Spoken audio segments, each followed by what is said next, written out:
말씀 신약성경 누가복음 9장의 말씀입니다. 누가복음 9장 57절 말씀부터 62절까지의 말씀. 누가복음 9장 57절로 62절 제가 봉독을 합니다. 길 가실 때 어떤 사람이 여짜오되 어디로 가시든지 나는 따르리이다. 예수께서 이르시되 여우도 굴이 있고 공중의 새도 집이 있으되 인자는 머리 둘 곳이 없도다 하시고 또 다른 사람에게 나를 따르라 하시니 그가 이르되 나로 먼저 가서 내 아버지를 장사하게 허락하옵소서. 이르시되 죽은 자들로 자기의 죽은 자들을 장사하게 하고 너는 가서 하나님의 나라를 전파하라 하시고 또 다른 사람이 이르되 주여 내가 주를 따르겠나이다마는 나로 먼저 내 가족을 작별하게 허락하소서. 예수께서 이르시되 손에 쟁기를 잡고 뒤를 돌아보는 자는 하나님의 나라에 합당하지 아니하니라 하시니라. 아멘. 1년 중에 초콜릿이 가장 많이 팔린다는 날입니다. 그죠? 한국에는 몇 년 사이에 10배가 더 초콜릿이 수입됐다는 그런 보도도 보았는데 아마 이 발렌타인스데이는 그 군대 청년들을 징발하기 위해서 결혼을 금지하였던 시절이 좀 있는가 봐요. 그런데 그때 황제의 명령을 어기고 결혼을 집례하였던 발렌타인이라고 하는 그런 주교의 죽은 날을 기념하는 그런 설이 아마 가장 정설이 아닌가 싶습니다. 그래서 서로 사랑을 고백하는 날이 되어졌는데 사랑이야 우리 주님께 고백하는 게 가장 최고이죠. 그렇죠? 자, 옆에 분들하고 같이 한번 인사하십시다. 전 주님 사랑합니다. 한번 인사할까요? 예, 저는 주님을 사랑합니다. 주님 사랑하는 우리가 되십시다. 예, 주님 많이 사랑하시는 우리 가족들 됐으면 참 좋겠습니다. 제가 앞에 규절을 말할 테니까 후렴을 한번 만들어 보시겠어요? 길이 아니면 가지를 말아야 한다. 맞죠? 길이 아니면 안 가야 합니다. 그리고 가다가 낭패를 만나는 경우가 종종 있죠. 제가 몇 년 전에 그랬던 적이 있었습니다. RV라고 아시죠? Recreation Vehicle이라고 뒤에 이렇게 박스처럼 크게 붙어서 조그만한 침실도 있고 그리고 부엌도 조그마한 게 하나 만들어져 있고 화장실도 달려있는 그래서 자동차 크기가 제법 큽니다. 그렇죠? 거기다가 무슨 용기가 났는지 식구들을 다 때려 싣고 여름 휴가를 갔어요. 길을 가다가 점심을 먹어야 되겠길래 점심하면 캘리포니아에서는 또 인앤아웃 아닙니까? 인앤아웃에 갔죠. RV를 타고 다니는 좋은 점 중에 하나는 식구들은 딴짓하고 운전사는 계속 운전을 할 수 있다라는 장점이 있습니다. 그래서 호기 있게 드라이브-트루 이렇게 내주면 창문에서 받는 거 있잖아요. 그 길로 제가 막 차를 끌고 들어간 거예요. 근데 여러분 가보신 분은 알지만 인앤아웃 앞에 햄버거 받는 곳에는 비 맞지 말라고 이렇게 처마가 쳐져 있습니다. 지붕이. 매니저가 얼굴이 사색이 돼서 뛰쳐나오는 거예요. 그거 들어오면 다 부서진다 이거죠. 예. 직전에 제가 섰어요. 보니까 정말 끔찍하더라고요. 들어갔으면 인앤아웃 가게 한 채를 다 부숴먹을 뻔했습니다. 햄버거 값을 수백 배로 물어줄 뻔했죠. 자, 문제는 지금부터 돌아 나와야 하는데 들어갈 때는 제가 정말 1분도 안 걸려 들어갔어요. 근데 나올 때 1시간 걸렸습니다. 잔디밭도 대충 좀 버리고 매니저 조창 거기서 일하는 사람들이 다 나와서 뒤에 손짓을 하고 앞으로 가라 뒤로 가라 진땀을 뺐죠. 그때 다시 한번 제 마음속에 새겼습니다. 길이 아니면 안 가야 합니다. 그렇죠? 그래서 인생을 살아가면서 어디로 가야 하느냐, 어떤 길을 선택하여야 하느냐, 그것을 찾는 것은 인생의 가장 중요한 일입니다.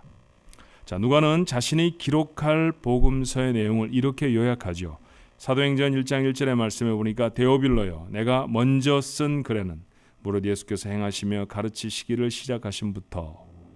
여기 말하는 먼저 쓴 글이 바로 지금 우리가 읽고 있는 누가복음이라고 하는 복음서예요. 그 글에 그가 무엇을 담았다고 말합니까? 예수께서 행하신 일, 그리고 두 번째는 예수님의 가르치심을 담았다는 얘기죠.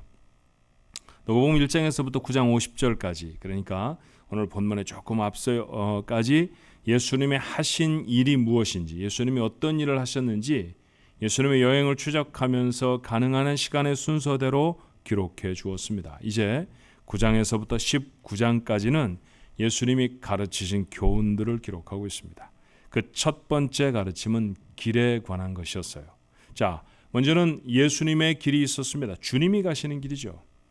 누가복음 9장 51절의 말씀에 보니까 예수께서 승천하실 기약이 차감해 예루살렘을 향하여 올라가기로 굳게 결심하시고 아무것도 흔들 수가 없었어요. 주님은 예루살렘으로 길을 정하십니다. 그 길은 이미 가르치신 대로 그곳에 가서 왕 되시는 길이 아니었죠. 그곳에 올라가시면 고난을 받으시고 죽임을 당하실 것입니다. 그러나 그 길이 자기 백성을 살리는 길입니다. 그것이 주님의 길이었고 주님은 그 길을 어떤 일이 있어도 놓치지 않으시겠다는 것이죠. 자, 이제는 주님이 가시는 길이 있는 것과 달리 그 길을 걸어가시는 주님을 따라가야 하는 제자들의 길이 있습니다. 제자도라는 것이죠. 사실 이후에 주님의 가르치심은 제자들이 가야 할 길을 알려주시고 또 그 길을 가도록 도전하시는 말씀이에요. 그 첫 번째 사건은 오늘 본문에 기록된 대로 세 사람을 통해서 우리에게 주시는 말씀입니다. 자, 그들을 통해서 주님 우리의 가야 할 길이 과연 제자가 예수님을 따라가는 것이 무엇인가에 관해서 가르쳐 주십니다. 귀를 기울여 볼까요? 자, 첫 번째 57절의 말씀은 이렇게 시작하죠. 누가복음 9장 57절에 길 가실 때 어떤 사람이 여짜오되 어디로 가시든지 나는 따르리이다. 누가는 그저 어떤 사람이라고 적었습니다만 마태는 그가 서기관이었다라고 밝혀요. 서기관이라는 사람들은 유대 사회에서 가장 독특하게 발달되어진 직업 중에 하나입니다. 유대 사람들은 경전을 굉장히 중요하게 여겼고요. 하나님의 말씀이니까 그 경전은 조금 더 틀리지 않아야 합니다. 그래서 정교하게 필사할 수 있는 사람은 아예 직업군으로 따로 정해서 그들에게 성경을 필사하도록 맡겼던 것이죠. 그런 일들을 감당하던 사람이 서기관입니다. 보통 이런 관리라고 하면 예수님을 배척하는 무리에 있어야 맞습니다. 그런데 그는 오늘 말씀과 같이 주님을 어디든지 따라가겠다고 말합니다. 주님을 따르겠다는 것이죠. 제자가 되겠다는 것입니다. 이런 사람을 주님은 어떻게 아셔야 할까요? 곁에서 어떤 제자들은 또 어떤 마음이었겠습니까? 박수를 쳐주고 칭찬을 해야 맞는 것 아닙니까? 근데 주님의 대답은 이런 것이었죠. 58절에 예수께서 이르시되 여우도 굴이 있고 공중에 새도 집이 있으되 인자는 머리 둘 곳이 없도다 하셨습니다. 칭찬해 주셔야 할 것 같은데 주님은 그렇게 말씀하십니다. 홈레스가 될지도 모른다. 그렇게 말씀하신 거예요. 찾아온 사람은 말씀드렸던 것처럼 서기관이었습니다. 이미 상당한 지위와 특권을 누리고 있는 사람이죠. 그런데 주님 말씀하세요. 나 따라다니면 네가 가지고 있는 그것들 다 잃어버릴 수도 있다라고 말씀하세요. 자, 주님을 따라간다는 것, 제자가 된다는 것, 제자로 남은 인생을 살아간다는 것 무엇을 의미하는 것입니까? 그것은 보통 사람이 다 누릴 수 있는 안정적인 삶을 포기하는 것이 될 수 있다는 말씀이에요. 제자의 길을 가는 것은 제자가 아니었던 때보다 더 누리고 더 갖는 것, 그걸 목적으로 가는 길이 아닙니다. 도리어 세상에서 누리던 것들과는 다른 것을 바라며 가는 길이죠. 주님을 따르며 부자가 되고 더 건강해지고 더 지위가 높아지는 것이 목적이라고 하면 그것은 주님을 따르는 길이 아닙니다. 제자도가 아닌 것이죠. 물론 그런 은혜를 가질 수도 있어요. 예수 믿고 났더니 가난한 삶이 부유해지고요. 병들었던 몸이 건강해지기도 합니다. 주님 스스로가 병든 자를 고쳐주시기도 하시지 않았습니까?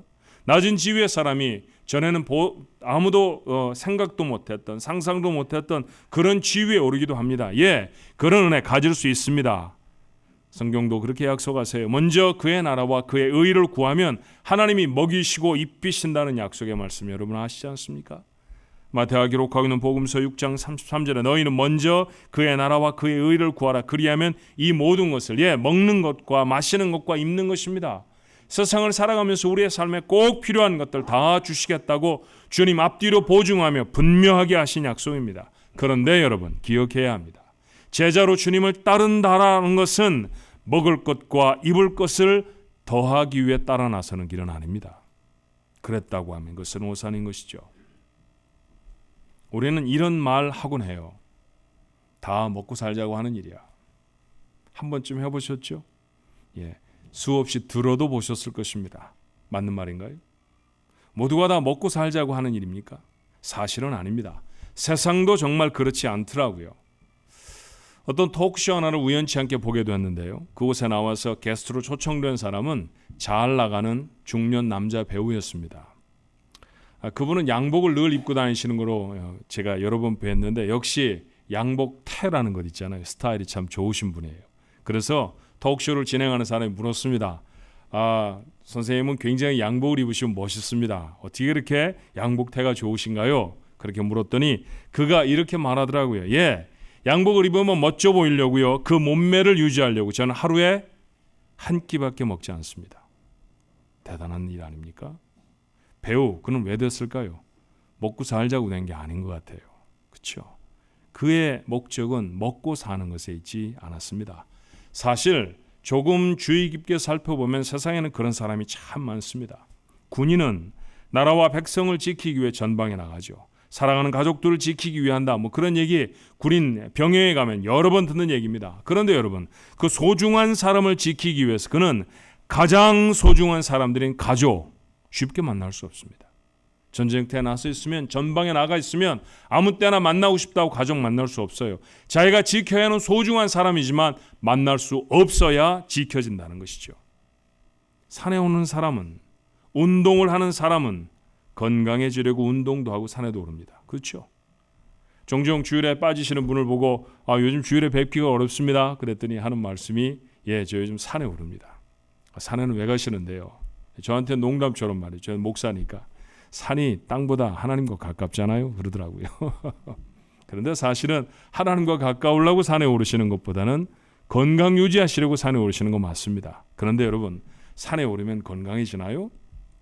열심히 운동을 하면 정말 건강해지겠습니까? 그렇지 않은 사람도 있습니다. 세계 8,000m가 넘는 봉우리들 14개를 처음으로 다 정복한 라이놀드 매스너라고 하는 사람은 산으로 오다가 발가락 6개를 잃어버려 발가락을 4개밖에 가지고 있지 않습니다. 한국이 낳은 세계적인 발레리나 강수지의 발은 상처투성이의 발입니다. 화장을 하고 백조의 호수를 춤추는 여자의 발처럼 보이십니까? 여러분의 사진 속에? 건강을 유지하기 위해 운동을 하는 건 아닌 것 같아요. 어떤 일에 일가를 이루기 위해 자기의 것을 잃어버릴 수도 있다는 것은 예수를 알지 못하는 세상을 살아가는 사람들도 우리에게 교훈하는 바입니다. 그렇다고 하면 말이에요. 주님을 따른 제자들은 어떠해야겠습니까? 세상의 당연한 누림도 포기하는 그런 사람이 하나님 나라의 누림을 경험하게 될 줄로 믿습니다. 세상의 것을 내려놓고 자기가 나아가야 할 바가 무엇인지 목적을 분명히 하는 것, 그것이 제자도의 첫 번째 걸음입니다. 자, 두 번째 사람, 주님이 직접 따를 것을 명령하셨던 사람입니다. 누가복음 9장 59절의 말씀에 보니까 또 다른 사람에게 이번에는 주님이 말씀하시죠. 나를 따르라 하시니 그가 이르되 나로 먼저 가서 내 아버지를 장사하게 허락하옵소서. 그의 대답은 먼저 해야 할 것이 있다는 것이죠. 그것은 아버지의 장례였습니다. 이어지는 주님의 대답은 이해하기가 좀 어려워요. 60절의 말씀에 이르시되 죽은 자들로 자기의 죽은 자들을 장사하게 하고 너는 가서 하나님의 나라를 전파하라 하시고, 여러 가지 해석을 할 수 있습니다만 그 말씀이 가장 단순하게 읽혀지는 부분 뭐냐 하면 그 장례식은 남한테 맡기고 넌 날 따라라, 그런 말씀입니다. 그래도 됩니까? 정말로 충돌이 되지 않나요? 부모를 장례한다는 것은 어떤 일에도 우선하는 중요한 일입니다. 그런데 주님은 그 사람에게 제자로 나서는 것이 먼저라고 가르치셨어요. 오해하지 말아야 합니다. 부모를 공경하는 것은 십계명에 담길 정도로 중요하게 여기신 하나님의 명령입니다. 그리고 그 부모의 죽음을 장사 지내는 것이라고 하면 당연히 해야 하는 일이죠. 주님이 지금 이 사람에게 말씀하시는 것은 장례를 지내지 말라 이렇게 말씀하는 게 아닙니다. 세상의 여러 가지 일로 주님을 따르는 제자의 길을 가려는 것을 머뭇거리지 말라는 말씀입니다. 어쩌면 그 사람의 마음에는 아버지의 장례를 지내려고 하는 효심보다는요, 주님을 따라 나서는 두려움이 더 컸을지 모릅니다. 그래서 그는 머뭇거림의 핑계로 아버지의 장례를 말했던 것은 아닐까요? 그러나 그 어떤 문제도 아버지의 하나님의 부르심을 막을 수는 없습니다. 여러분, 여기 중요한 상징이 있잖아요. 그 머뭇거리는 사람의 아버지, 그는 얼마 전에 죽었습니다. 장례를 곧 해야 될 정도로 그는 얼마 되지 않은 시간 전에 죽었을 것입니다. 그때 돌아가셨을 거예요. 죽음이라는 건 우리가 뭐라고 말합니까? 하나님의 부르심 아닙니까? 하나님이 부르시면 하나님 나라로 돌아가는 것, 그거 죽음이라고 말하잖아요. 근데 그거 늦출 수 있나요? 죽어간 아버지를 보고 아버지, 아버지라고 아무리 크게 고함을 쳐도, 아무리 그가 사랑하던 사람이 그의 옷소매를 붙잡아도 하나님이 죽음으로 부르시면 아무도 거부할 수 없습니다. 그렇게 그 아버지는 하나님의 부르심을 최우선으로 순종할 수밖에 없었습니다.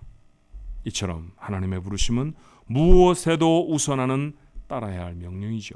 그것이 제자의 기름을 주님은 그에게 가르치고 계십니다. 그런데 죽기 전에 우리는 늘 머뭇거리는 것 같아요. 주님을 따르는 것보다 딴짓을 하려는 유혹을 더 많이 받습니다. 이 유혹과 이 도전을 이겨내는 것, 그게 제자의 길입니다. 오늘 우리 중에 많은 사람이 같은 핑계로 제자의 삶을 결단하지 못합니다. 이런 말들 하죠. 우선 돈을 좀 벌어야 교회도 다닐 수 있지 않겠습니까? 아이들 다 키워내기 전까지는 봉사할 수 없을 것 같습니다. 제가 꼭 먼저 해야 할 필요가 있겠습니까? 먼저 저 사람이 하면 봐가면서 용서든 사랑이든 하겠습니다. 선교제에 갈 만큼 시간을 낼 수 없습니다 라고 했다가 은퇴를 하면 선교제에 가기에는 기운이 너무 없습니다 이렇게 말합니다. 이것은 제자의 길이 아닙니다. 이런 핑계를 대고 있다고 하면 평생 제자의 길에 들어설 수 없다는 것이죠. 주님을 따르는 것은 now and here, 지금 여기서입니다. 어떤 것으로도 미루어질 수 없습니다. 주님의 부르심에 머뭇거리지 않아야 합니다. 그것은 어떤 일에도 우선하는 제자의 길이기 때문이에요. 자, 이어지는 사건은 이 사실을 보다 우리에게 가르쳐 주지요. 세 번째 사람도 주님을 따라 나서겠다고 했습니다. 그런데 그에게는 먼저 하고 싶은 일이 있었죠. 61절의 말씀입니다. 또 다른 사람이 이르되 주여 내가 주를 따르겠나이다마는 나로 먼저 내 가족을 작별하게 허락하소서.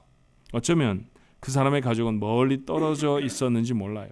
그러니 며칠쯤 짬을 내서 가족들에 가서 나는 앞으로 주님을 따를 거야 라고 하는 자신의 결단도 알려야 하고요. 그리고 사랑하는 아내와 아이들을 허그해 주면서 작별도 해야 했습니다.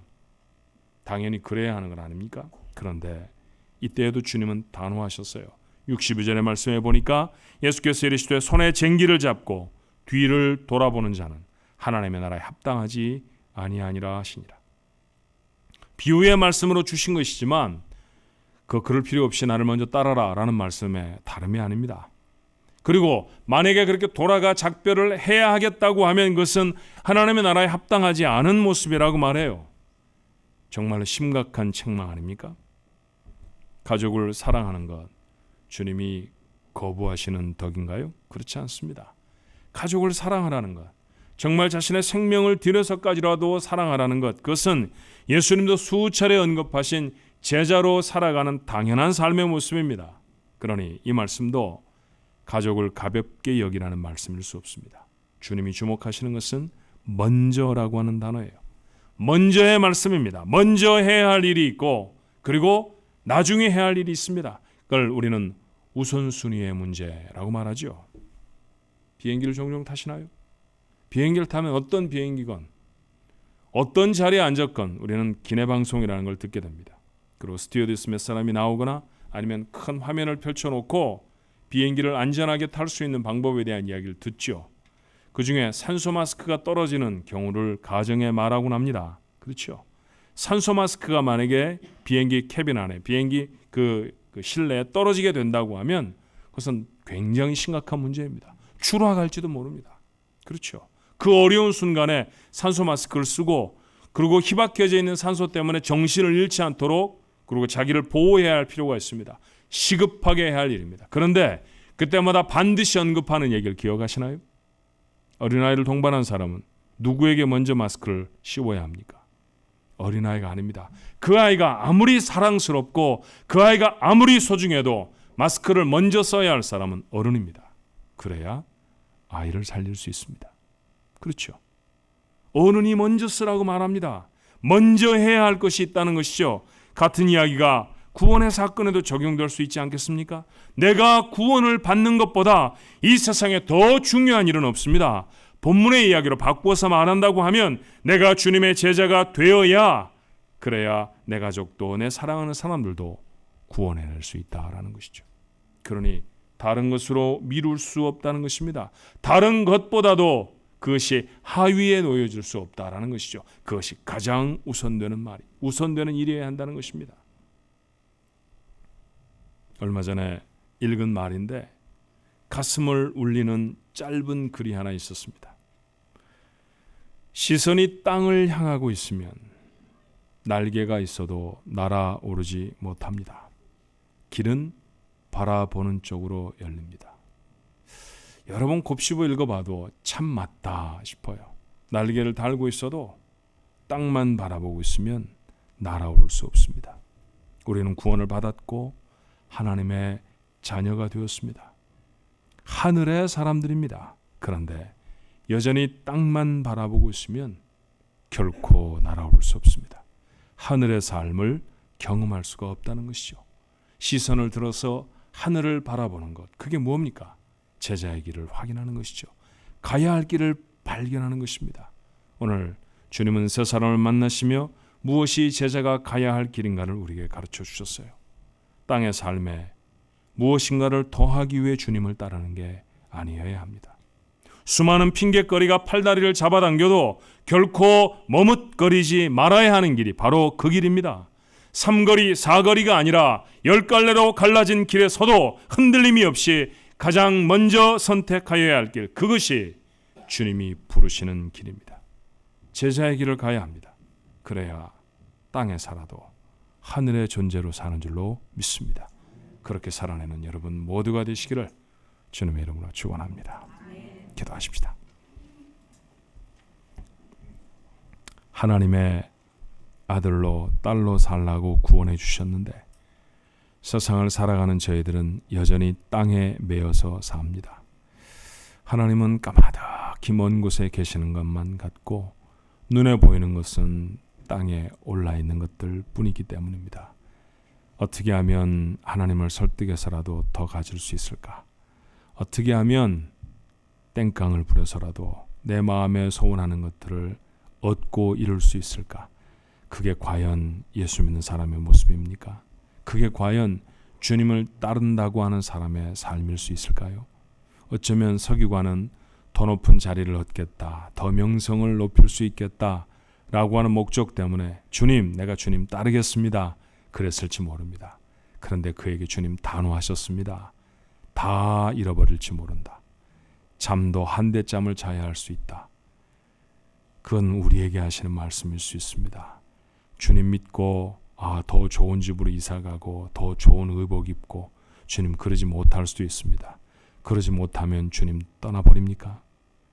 우리가 부자가 되지 않으면 주님 내려놓아야 합니까? 아프던 병이 낫지 않으면 주님을 떠나야 하는 것일까요? 그렇지 않습니다. 주님, 우리의 삶에, 지상에서의 삶에 더 많은 것들이 더해지지 않아도 여전히 우리가 따라가야 할 길, 그것이 주님임을 기억하게 하여 주시옵소서. 그래야 세상에 살지만 하늘의 사람으로 살아갈 수 있을 줄로 믿습니다. 얼마나 많은 것들에 저희는 머뭇거리는지 모릅니다. 이것도 해야 하고 저것도 해야 되고 저것도 내 관심이 있고 주님, 그래서 주님 앞에 나와서 제대로 봉사도 복음을 한마디 전해보는 일들도 못하며 오늘까지 살았습니다. 그러지 말라고 주님 말씀하십니다. 하나님, 우리를 붙들고 우리를 넘어뜨리려고 하는 수많은 유혹에서 자유해지게 하옵소서. 결국 주님이 우리를 마지막에 부르시면 노 할 수 없지 않습니까? 그 최종적인 부르심, 죽음을 우리가 앞두고 있사온데 하나님, 살아가면서 내 맘대로 할 수 있을 것처럼 자신의 시간을 자기의 멋대로 사용하는 자들 되지 않게 하여 주시옵시고, 하루를 살아도 주의 부르심에 응답하는 자로 살게 하여 주시옵소서.